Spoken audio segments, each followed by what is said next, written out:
வணக்கம், நான் உங்கள் லிங்கேஸ்வரன். இந்த கதையோட டைட்டில் அதிசய மிருகம். இந்த கதையுடைய ஆசிரியர் தேவபாரதி அவர்கள். இந்த கதையை கண்டிப்பாக நீங்கள் கேட்கும் போதே இந்த கதையில் என்ன சொல்கிறாங்கன்றது உங்களுக்கு புரியும். ஸோ அதனால் கதையை ஸ்கிப் பண்ணாமல் ஃபுல்லாக பாருங்கள். கதை பிடிச்சிருந்ததுன்னா லைக் பண்ணுங்கள், ஷேர் பண்ணுங்கள், கமெண்ட் பண்ணுங்கள். இந்த சேனலுக்கு இப்போ தான் புதுசாக வந்திருக்கீங்கன்னா சேனலை சப்ஸ்கிரைப் பண்ணி வச்சுக்கோங்க. வாங்க இப்போ கதைக்குள்ளே போகலாம்.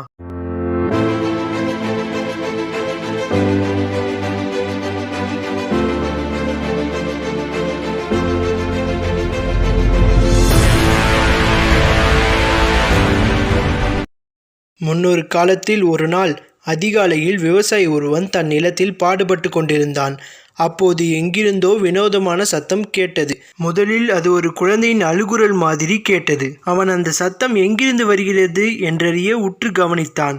ஓசை விட்டு விட்டு ஒலித்தே அல்லாமல் அது எங்கிருந்து வருகிறதென்று அவனுக்கு புலப்படவில்லை. கடைசியில் அந்த குரல் தன் நிலத்தை அடுத்தாற்போலிருந்த ஓடைக்கருகில் மண்டி கிடக்கும் தாளம்பூ புதருக்கடியிலிருந்து தான் வருகிறது என்பதை அறிந்து கொண்டான். அவன் அங்கே போய் பார்த்தபோது ஏதோ ஒரு மிருகத்தின் குட்டி ஒன்று புதருக்கடியில் சுருண்டு படுத்திருப்பதை கண்டான்.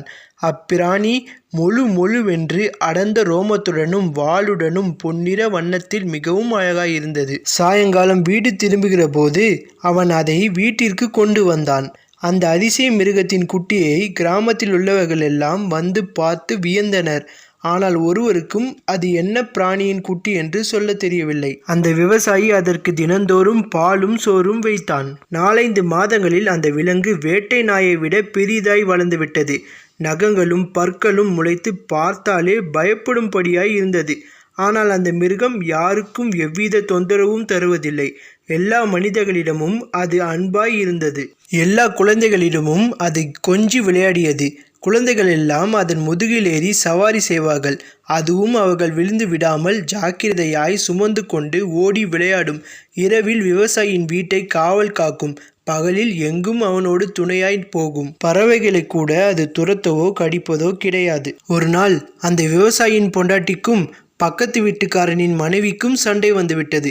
அது ரொம்பவும் அல்பமான காரணம். பக்கத்து வீட்டுக்காரனின் கோழி விவசாயியின் வீட்டில் முட்டையிட்டது.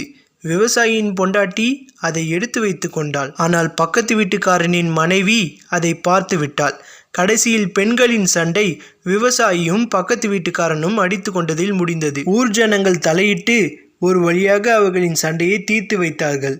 ஆனாலும் விவசாயிக்கோ கோபம் தணியவில்லை. இவன் வீட்டு கோழியை நானா கூப்பிட்டேன், அதுவாக வந்து முட்டையிட்டது. என் பொண்டாட்டி அதற்கு தினமும் அரிசி போடுகிறாள் என்று ஏதோ சமாதானம் கூறிக்கொண்டான். பக்கத்து வீட்டுக்காரனை நினைக்க நினைக்க விவசாயிக்கு கோபம் பொத்து கொண்டு வந்தது.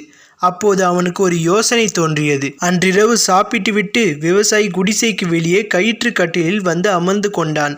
அவன் கண்டெடுத்த அந்த வினோத பிராணி கட்டிலுக்கு கீழே அவன் காலடியில் வந்து படுத்து கொண்டது.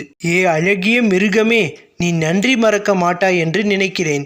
எனக்கு ஒரு உதவி செய்ய வேண்டும் என்றான் விவசாயி. நீ என்னை அன்போடு தூக்கி கொண்டு வந்து உணவு கொடுத்து வளர்த்தாய்.